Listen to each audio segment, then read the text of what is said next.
Olá, meus amigos, aqui é Rodrigo Prando e é aquela brincadeira que eu fiz com alguns colegas da Educa Web Radio, né, que a gente está aqui com o Sextou com o Prandinho, né, sexta-feira, semana política se encerrando, né, e alguns comentários, algumas pontuações a respeito do que aconteceu.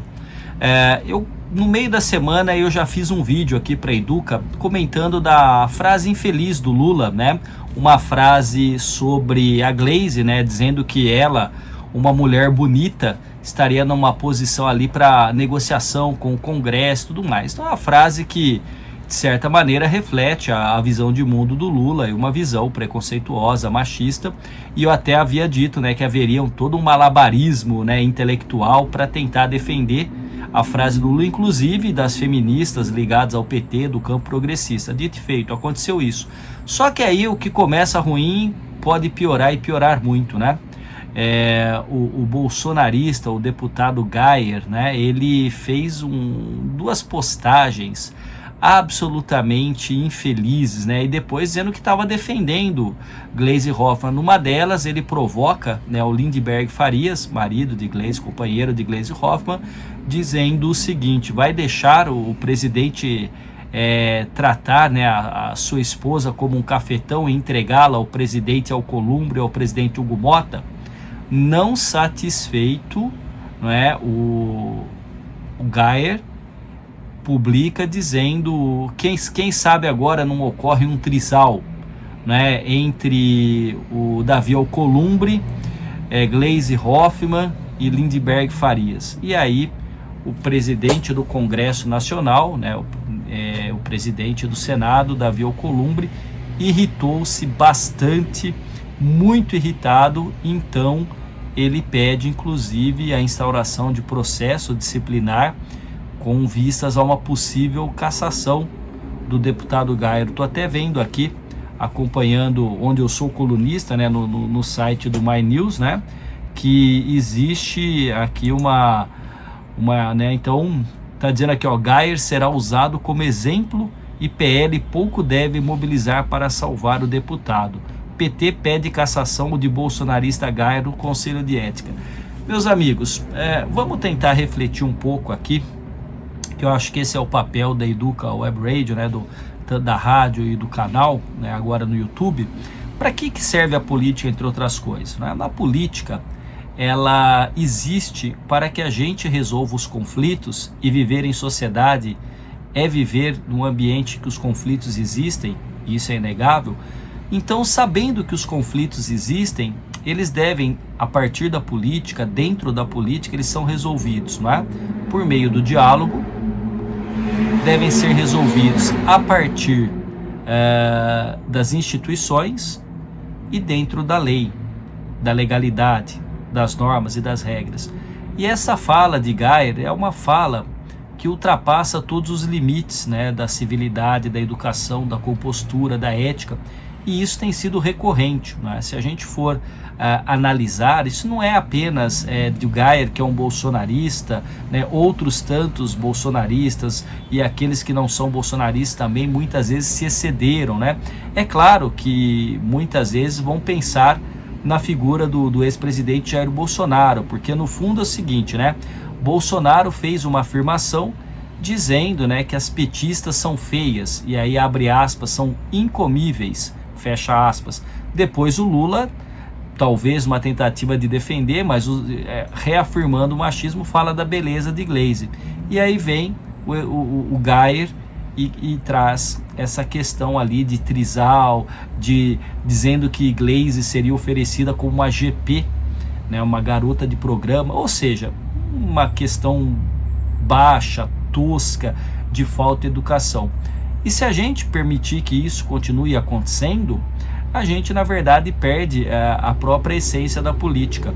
Há muito que os jornalistas chamaram de bancada da selfie, aqueles deputados que estão um pouco preocupados com o legislativo, estão um pouco preocupados com a conduta parlamentar e muito mais preocupados com a linguagem das redes sociais, com a produção de memes, de lacração, entre outras, né? Então, a gente vive uma sociedade em rede e hiperconectada E uma outra questão, os algoritmos das redes sociais, eles acabam intensificando, promovendo, acaba dando espaço a partir de tudo aquilo que mexe com as emoções, com os sentimentos. Então o discurso de ódio, o medo, o ressentimento, teorias da conspiração, fake news, tudo isso ganha uma atração enorme nas redes sociais. E uma parte não pequena dos nossos políticos, sejam do legislativo ou do executivo, seja no município, no nível estadual ou no nível federal, sabem operar as redes sociais, e eles conseguem esse engajamento, eles conseguem que os algoritmos impulsionem aquele conteúdo, e é um conteúdo que consegue, como eu disse, tratar dos sentimentos, das emoções. Então, no fundo, aquele político ponderado, aquele político produtivo, com projetos, com discussões, ele perde espaço. Só para relembrar, né, na campanha, a Prefeitura de São Paulo, o grande destaque, não apenas em São Paulo, mas no Brasil, foi aquele que conseguiu, dentro da política, dentro da campanha, distorcer as coisas, atacar as pessoas, né? Usou de fake news, né? Enfim, e essa figura, Pablo Marçal, tornou-se inelegível. Então, assim, foi considerado inelegível por abuso de poder político, poder econômico. Então, a gente tem que pensar o porquê da política, e nessa campanha, por exemplo, Tabata Amaral queria apresentar os seus projetos, desejou mostrar-se como qualificada, a sua ideia, a força, a educação, que é uma bandeira que ela mobiliza no seu mandato. Tabata não teve espaço. A cadeirada do Datena em Pablo Marçal, as discussões, os xingamentos, não, isso tudo, com inclusive o prefeito reeleito Ricardo Nunes, acabou tomando o espaço que deveria ser um espaço dialógico, do debate de propostas para a cidade de São Paulo. A nossa política tem ficado pobre de conteúdo, né? O presidente Lula, por esses dias, de novo, foi tratar da questão do preço, né, dos ovos, e a gente sabe que a inflação dos alimentos tem corroído a aprovação do Lula. E aí o que o presidente fala? Quem que passou a mão no ovo, no sentido de quem que está roubando? Ele disse, olha, não tem porquê, eu não sei porquê que o ovo está nesse valor. Sabe, o presidente sabe porquê que o ovo está caro, né? Ele sabe da lei da oferta e da demanda. O Lula não é uma pessoa que não sabe, mas o Lula, não raro, acaba optando por um discurso muito raso, muito pedestre, um discurso muito simplista, e que obviamente na ótica do PT ou até mesmo do bolsonarismo, tem sempre que procurar um inimigo, tem sempre que encontrar o culpado, né? Então é muito mais fácil dizer que alguém está passando a mão no ovo, está levando por fora, está roubando, entre aspas, né?